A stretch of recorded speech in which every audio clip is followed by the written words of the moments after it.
तर नमस्कार मित्रांनो, मी जीवन तुर्कमारे. मी तुम्हाला आहे ना आज एक रेसिपी दाखवणार आहे. ती म्हणजे आहे ना स्वस्तामध्ये रेसिपी, ते पण चौघजण खाऊ शकतात. ते म्हणजे अंडा पुलाव. तुम्हाला आहे ना या रेसिपी आहे ना म्हणजे एकदम मस्त. तर तुम्ही बघू शकता आपण सगळं साहित्य घेतलेलं आहे आणि आता आपण करणार आहेत की मस्तपैकी आलं लसूण मस्त कुटून घेणार आहेत. त्यानंतर आपण गॅसवर कढई ठेवून कांदा मस्त गोल्डन होईपर्यंत परतणार आहेत आणि त्यानंतर बिर्याणी मसाला आणि धना मसाला असेच की सगळे खडा मसाला हे अंडे वगैरे मस्तपैकी कापून वगैरे सगळं टाकणार आहेत आपण. आता हे मस्त कोथिंबीर वगैरे सगळं कढईमध्ये टाकलेलं आहे.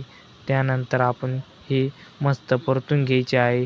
त्यामध्ये मसाले, माल मसाला जो तुमचा घरगुती मसाला व त्यानंतर आपण अंडा टाकणार आहेत. अंडे टाकून मस्त त्याला आहे ना परतून मीठ टाकणार आहेत. मीठ टाकल्यानंतर आपण त्याला आता मस्तपैकी परतणार आहेत.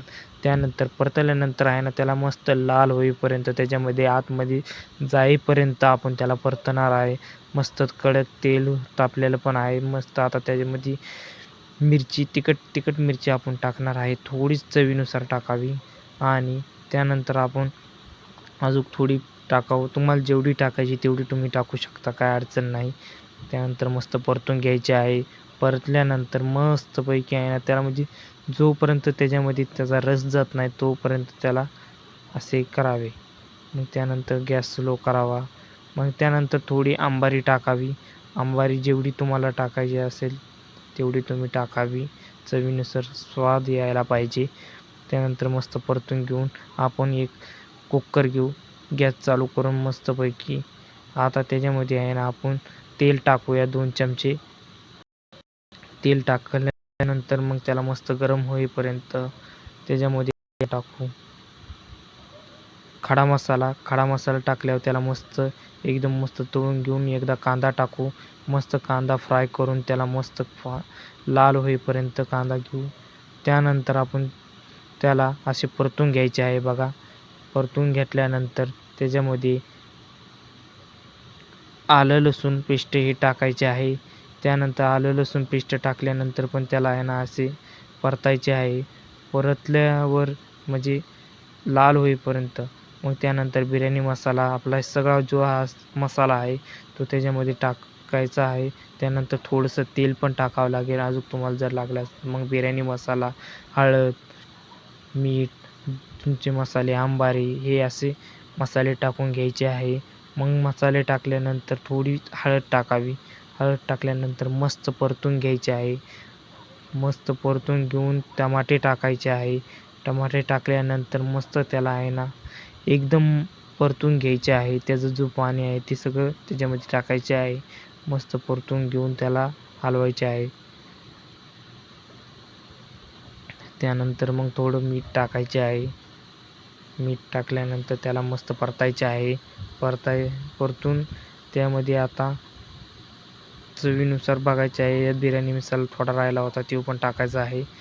जर तुम्हाला थोडा टाकायचा असेल तर काय अडचण नाही. मग हे बघा आपलं कसं मिश्रण झालेलं आहे आता. त्यानंतर कांदा टाकायचा आहे. परतलेला कांदा पण टाकायचा आहे. त्यानंतर मस्त असे परतायचे आहे. मग त्यानंतर आपले तांदूळ घ्यायचे आहे. तुमचे जे तांदूळ असेल ते तुम्ही टाकू शकता. आम्ही जसे की बासमती तांदूळ टाकलेले आहे. बासमती तांदूळ टाकून मस्तपैकी ते थोडंसं पाणी टाकून आपल्याला ते करायचं आहे. मग आता हे तांदूळ टाकल्यानंतर मस्त त्याला परतायचे आहे. परतल्यानंतर त्याला मग थोडंसं थांबावं लागेल. हे बघा हे असं दिसते बघा.